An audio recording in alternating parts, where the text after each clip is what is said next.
दोस्तों, बहुत समय पहले की बात है। किसी नगरी में एक युवक रहा करता था। वह युवक बहुत ही शर्मीला था।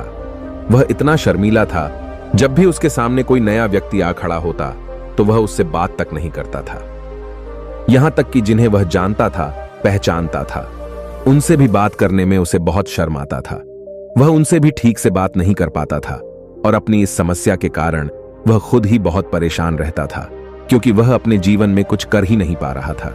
धीरे धीरे समय बीतता गया और समय बीतने के साथ साथ उस युवक की शर्माने की आदत भी बढ़ती चली गई, जिसके कारण वह अत्यधिक निराश रहने लगा, परेशान रहने लगा, चिंतित रहने लगा। उसे यह समझ नहीं आ रहा था कि वह अपनी इस समस्या से किस तरह से छुटकारा पाए। उसके घर वाले भी अब उसकी इस समस्या को लेकर बहुत चिंतित रहने लगे थे। वे सोचते थे, इसका क्या होगा, यह अपने जीवन में कुछ कर पाएगा भी या नहीं। जब भी वह कहीं पर काम के लिए जाता तो लोग उसके इस सीधेपन का फायदा उठाते, उसे परेशान करते। वह कुछ ज्यादा कह नहीं पाता था, जिसके कारण उसे कोई कुछ भी कह देता और वहां से चला जाता है। इन्हीं सब कारणों की वजह से उसका मन कहीं भी किसी भी काम में नहीं लगता था। वह हर काम को कुछ ही दिनों में छोड़ दिया करता था। उसके मन में बहुत कुछ चल रहा था। उसके मन में विचारों के तूफान उठ रहे थे। वह सबसे बहुत कुछ कहना चाहता था, लेकिन अपनी इस आदत के कारण वह किसी से कुछ नहीं कह पा रहा था। वह अंदर ही अंदर घुटता जा रहा था। सारे विचार, सारी बातें उसके मन में ही दबी पड़ी थी, लेकिन कभी भी वह किसी से भी अपने मन की बात नहीं बताता था। जब छोटा सा बच्चा था तब उसे लोग बहुत पसंद करते थे। उसकी इस आदत को भी लोग सराहते थे, लेकिन इसी आदत की वजह से जब वह बड़ा हो गया, युवा हो गया, तो इसी आदत के कारण उसे अपना जीवन जीने में भी अत्यधिक परेशानियां उठानी पड़ रही थीं और वह युवक अपनी इस गलती के कारण बहुत परेशान रहता था। अपनी इस एक आदत से छुटकारा पाना चाहता था। वह चाहता था कि वह लोगों से अपने मन की बात खुलकर कह पाए। जो कुछ करना चाहता है, जो कुछ कहना चाहता है, वह सबसे वह खुलकर कह सके, कर सके। लेकिन जब भी कोई दूसरा उसके सामने आता तो उसकी जुबान मानो खुलती ही नहीं थी। यहां तक कि वह अपने माता पिता के सामने भी ठीक से बात नहीं कर पाता था। केवल उसके कुछ मित्र थे जिनसे वह अपने मन की बात कर पाता था। जब भी वह किसी बात का जवाब देता तो लोग उसकी हंसी उड़ा देते, उसका मजाक बनाते। लोग कहते हैं कि आज तो तेरे मुंह में भी जबान आ गई है। यह समस्या दिन ब दिन बढ़ती चली जा रही थी और इस समस्या के कारण अब उसके पिता भी अत्यधिक चिंतित रहने लगे थे। वह चाहते थे कि उनका बेटा भी दूसरों के सामने अपने मन की बात रख सकें, लेकिन एक दिन जब अपने उस बेटे को दूसरों के सामने शर्मिंदा होता हुआ देख रहे थे, तभी उन्हें बहुत क्रोध आया और वह अपने बेटे को खरी खोटी सुनाने लगे। उन्होंने उसे इतना डांट दिया कि वह युवा लड़का अत्यधिक क्रोधित हो गया और वहां से बिना कुछ कहे चला गया। शाम हो चुकी थी और अब तक उनका बेटा घर नहीं लौटा था। माता और पिता दोनों बड़े ही चिंतित थे। वे अपने बेटे को वापस घर पर देखना चाहते थे, लेकिन युवा लड़का तो भागते भागते पहाड़ की चोटी पर जा पहुंचता है। वह वहां से नीचे की ओर झांक रहा था और ईश्वर से कह रहा था, हे भगवान, आपने मुझे ऐसा क्यों बनाया? लोग मेरा मजाक उड़ाते हैं, लोग मेरी हंसी उड़ाते हैं।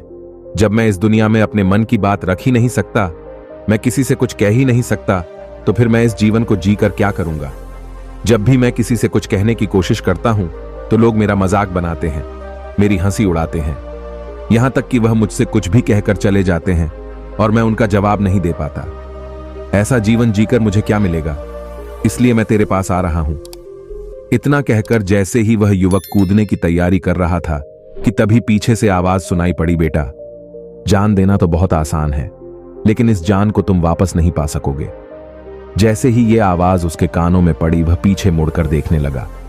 उसने जैसे ही पीछे मुड़कर देखा, उसने पाया कि एक बौद्ध भिक्षु उसके पीछे खड़े हैं। उन्हें देखकर वह डर सा गया और अपने कदम पीछे खींच लिए और चुपचाप वहां पर खड़ा हो गया। अपनी आदत के कारण वह उनसे कुछ कह नहीं पा रहा था। तभी बौद्ध भिक्षु उस युवक से कहते हैं, बेटा, क्या बात है?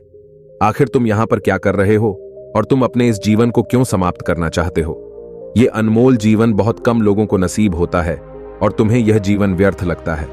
इस पर वह युवक कहता है, नहीं नहीं, कुछ नहीं, मैं तो बस यहां पर खड़ा होकर देख रहा था। तभी बौद्ध भिक्षु उस युवक से कहते हैं, बेटा, मैं जानता हूं कि तुम यहां पर क्या करने आए थे। तुम मुझसे कुछ नहीं छुपा सकते, लेकिन मैं चाहता हूं कि तुम अपनी समस्या मुझसे खुद बताओ, तभी मैं उसका समाधान तुम्हें बता पाऊंगा। यदि तुम चाहते हो कि कोई तुम्हारी मदद करे तो उसके लिए पहले तुम्हें ही आगे बढ़ाना होगा। यदि तुम चाहते हो कि मैं तुम्हारी समस्या का समाधान करूं, तो तुम्हें मुझे अपनी समस्या बतानी होगी, वरना मैं कुछ नहीं कर सकूंगा। उन बौद्ध भिक्षुओं की यह बात सुनकर वह युवक कहता है, नहीं नहीं, मैं ठीक हूं, मैं सच कह रहा हूं।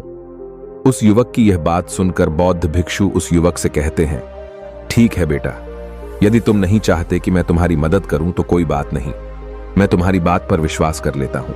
लेकिन तुम्हें भी मेरी एक बात पर विश्वास करना चाहिए कि मैं तुम्हारी मदद के लिए ही यहां पर आया हूं।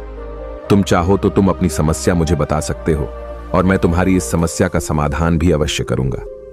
इसका जवाब देते हुए युवक उन बौद्ध भिक्षु से कहता है, नहीं नहीं, मैं ठीक हूं, आप जाइए। इस पर वह बौद्ध भिक्षु उस युवक से कहते हैं, ठीक है बेटा, यदि तुम चाहते हो कि मैं यहां से चला जाऊं तो मैं यहां से चला जाता हूं, लेकिन मेरी एक बात याद रखना, मेरे जाने के बाद मैं तुम्हारी कोई मदद नहीं कर पाऊंगा और हो सकता है कि तुम्हारी मदद के लिए कोई और आगे भी ना आए। इतना कहकर बौद्ध भिक्षु पीछे की ओर मुड़े और अपने मार्ग में आगे बढ़ने लगे। वो युवक वहीं पर खड़ा होकर यह सब देख रहा था। जैसे ही वह कुछ दूर पहुंचे, तभी उस युवक ने जोर से आवाज लगाई, जी गुरुदेव, मेरी समस्या बहुत बड़ी है, क्या आप उसका समाधान कर पाएंगे? क्या आप मुझे उसका समाधान दे सकेंगे? यह सुनकर बौद्ध भिक्षु वहीं पर खड़े हो गए। पीछे मुड़कर उन्होंने उस युवक की बात का जवाब देते हुए कहा, बेटा, इस दुनिया में कोई भी ऐसी समस्या नहीं है जिसका कोई समाधान ना हो। यदि तुम मुझे अपनी समस्या बताओगे तो मैं उसका समाधान अवश्य करूंगा। तभी वह युवक उन बौद्ध भिक्षु से अपनी समस्या बताते हुए कहता है, गुरुवर, मेरी एक बहुत बड़ी समस्या है कि मैं शर्मिला हूं, जिसके कारण मैं किसी से कोई बात नहीं कर पाता। यहां तक कि मैं अपने मन की बात भी किसी को नहीं बता पाता। जब भी मैं किसी से बात करने की कोशिश करता हूं तो लोग मेरा मजाक उड़ाते हैं, मेरी हंसी उड़ाते हैं। जब भी मुझे कोई खरी खोटी सुनाता है, उल्टा सीधा बातें करता है, तो मैं उनका जवाब नहीं दे पाता। मैं लोगों की तरह चालाक बनना चाहता हूं, लोगों की तरह बातों का जवाब देना चाहता हूं, अपने मन की बात करना चाहता हूं। मैं इस दुनिया के साथ कदम से कदम मिलाकर आगे बढ़ना चाहता हूं। क्या इसका कोई समाधान है? उन भिक्षु ने उस युवक की सारी बातें ध्यानपूर्वक सुनी और फिर जवाब देते हुए कहते हैं, बेटा, जरूरत से ज्यादा शर्मीला हो। इसका अर्थ यह है कि तुम्हारे अंदर कोई डर है जिसे तुम पहचान नहीं पा रहे हो, जिस कारण उसका समाधान करने में भी असमर्थ हो। शर्म करना अलग बात है और डरना अलग। जब हमारे भीतर डर होता है तब हम कहीं भी किसी से भी कोई भी बात नहीं कर सकते। हमें चारों तरफ केवल डर ही नजर आता है और हम हर जगह से डरते ही रहते हैं, लेकिन इसे शर्माना नहीं कहते। शर्म तो बस एक हद तक तुम्हें चुप रख सकता है। फिर वह बौद्ध भिक्षु उस युवक से कहते हैं, बेटा, तुम सबसे अधिक किससे शर्माते हो? युवक इसका जवाब देते हुए कहता है, गुरुवर, मुझे अपने पिता से बात करने में बहुत शर्म आता है, मैं उनके सामने कुछ बोल ही नहीं पाता। तभी वह बौद्ध भिक्षु उस युवक से कहते हैं, अच्छा तो ये बताओ, जब तुम अपने पिता से बात कर रहे होते हो या फिर बात करने का प्रयास करते हो तो तुम्हारे मन में कैसे ख्याल आते हैं? युवक इसका जवाब देते हुए कहता है, गुरुवर, जब भी मैं अपने पिता से बात करने का प्रयास करता हूं तो मुझे ऐसा लगता है कि मानो मेरे पिता अभी मुझे डांट देंगे, मुझ पर क्रोध करेंगे या मुझसे नाराज हो जाएंगे, और कहीं ना कहीं मुझे यह भी लगता है कि मैं कुछ गलत बात ही करूंगा। यहां तक कि मेरे मन में ऐसे भी ख्याल आते हैं कि शायद मेरे पिता मुझसे प्यार ही नहीं करते। परंतु गुरुवर, आप कहते हैं कि शर्म अलग है और डरना अलग बात है, तो क्या कोई ऐसा उपाय है जिससे मुझे डर ही ना हो? क्या कोई ऐसा रास्ता है जिससे मेरे अंदर का यह डर पूरी तरह से समाप्त हो जाए? कृपा करके मुझे इस समस्या का समाधान बताइए। मुझे अपने इस डर से बाहर निकलना है। मुझे लोगों की तरह अपने इस जीवन को खुलकर जीना है। उस युवक की यह सारी बातें सुनकर बौद्ध भिक्षु उस युवक से कहते हैं, जाओ और अपने पिता से कहो कि मुझे कुछ काम करना है और उसके लिए मुझे आपसे कुछ धन चाहिए। यदि तुम उनसे धन मांगने में कामयाब हो गए तो मैं तुम्हें तुम्हारी समस्या का समाधान अवश्य बताऊंगा। वह युवक काफी घबरा गया। उसने उन गुरुवर से कहा, हे गुरुवर, मुझे यह कार्य ना दीजिए, मैं उनसे कुछ नहीं कह पाता। उनके सामने तो मेरी बोलती तक बंद हो जाती है। मैं उनसे धन भला कैसे मांगूंगा? यह बात सुनकर बौद्ध भिक्षु उस युवक से कहते हैं, तब तो तुम्हारी समस्या का कोई भी समाधान नहीं है और ना ही तुम कभी भी अपने जीवन को खुलकर जी पाओगे। यह बात सुनकर युवक उन भिक्षुओं से कहता है, गुरुवर, ऐसा ना कहें, कृपा करके मुझे कोई और कार्य बताइए, कोई ऐसा कार्य जिससे मेरे अंदर का डर पूरी तरह से समाप्त हो जाए, कोई ऐसा समाधान बताइए। इसका जवाब देते हुए वह बौद्ध भिक्षु उस युवक से कहते हैं, बेटा, यदि तुम्हें अपने अंदर के डर को समाप्त करना है तो पहले तुम्हें मेरा यह कार्य करना होगा जो मैंने तुम्हें कहा है। वह युवक घबराकर काफी देर सोच विचार करने के बाद पुण्य गुरुवर से कहता है, ठीक है, यदि आप चाहते हैं कि मैं इस कार्य को करूं तो मैं इसे करने का पूरा प्रयास करूंगा। इतना कहकर वह युवक अपने घर लौट जाता है। उसे देखकर उसके माता पिता बहुत खुश हो जाते हैं और वह युवक अपने पिता से डरते डरते कहता है, पिताजी मुझे आपसे कुछ बात कहनी है।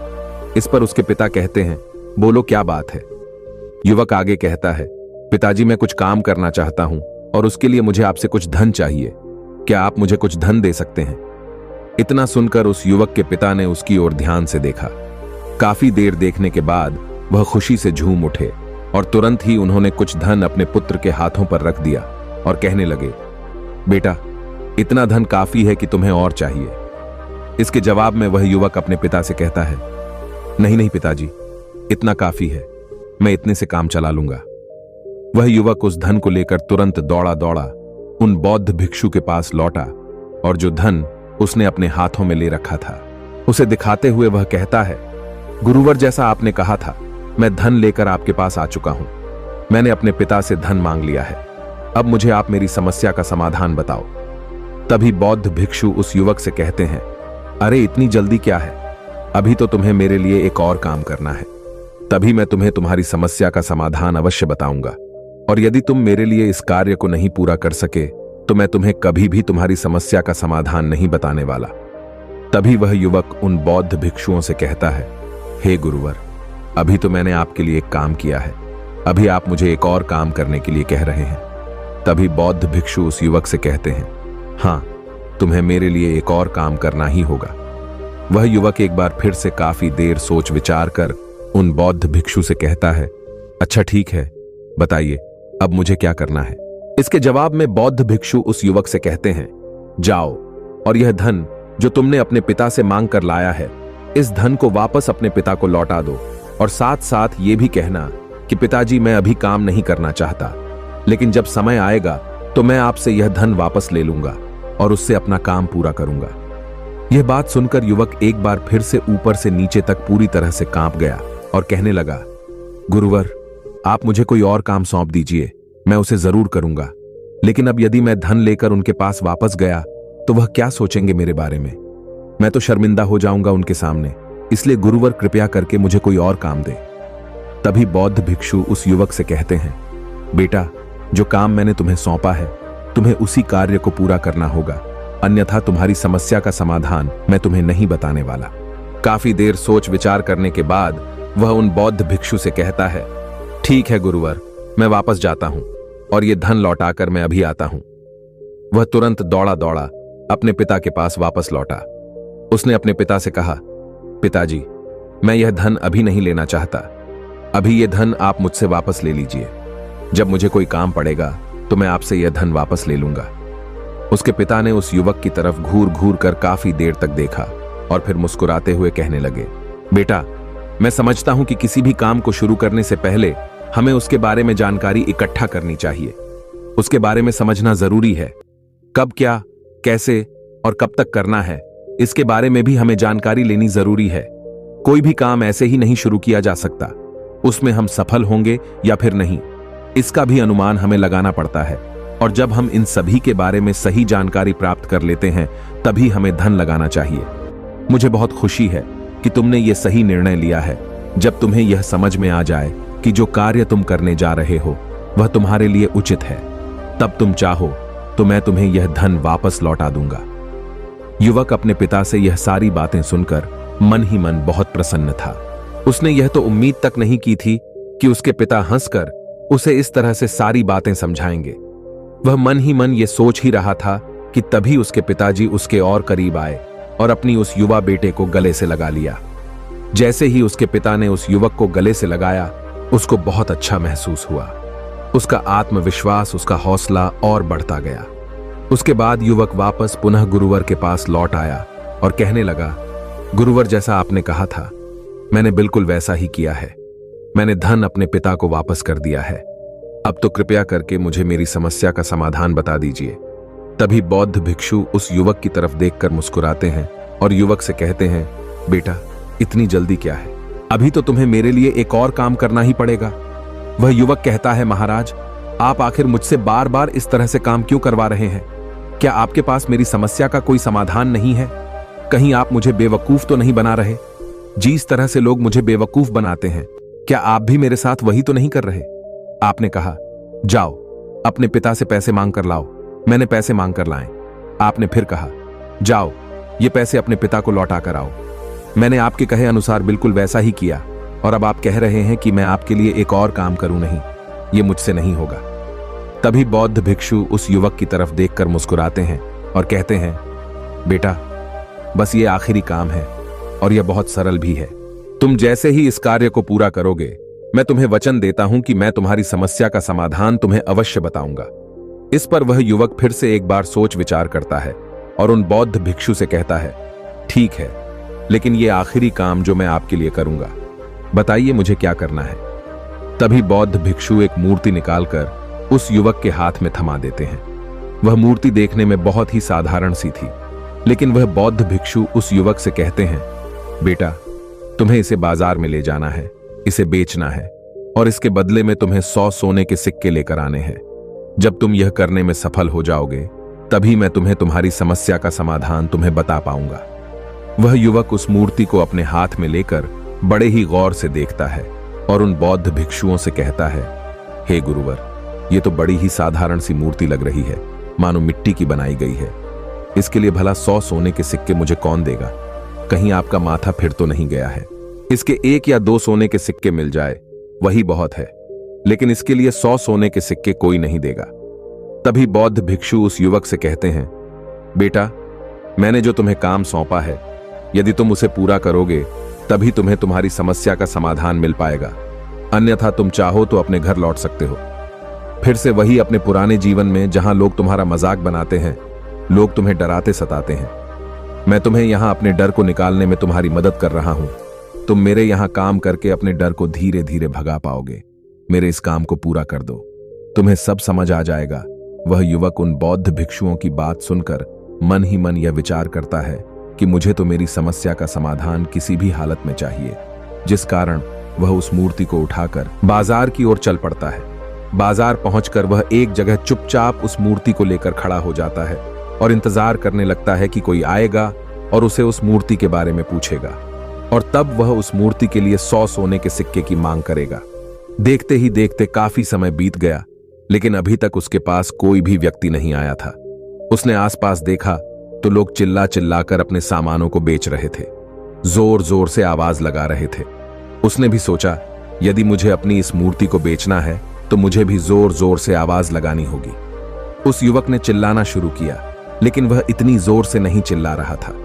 उसकी आवाज उसे खुद तक सुनाई नहीं पड़ रहा था, तो भला उसकी आवाज को दूसरे कैसे सुनते, जिस कारण उसे कोई भी व्यक्ति खरीदने के लिए तैयार नहीं था। धीरे धीरे शाम का समय हो चुका था और उस व्यक्ति को यह डर था कि कहीं वह बौद्ध भिक्षु वहां से कहीं चला ना जाए, अन्यथा उसे उसकी समस्या का समाधान कौन देगा। ये सोचकर उसने जोर जोर से आवाज लगानी शुरू की कि 100 सोने के सिक्के में यह मूर्ति ले लो।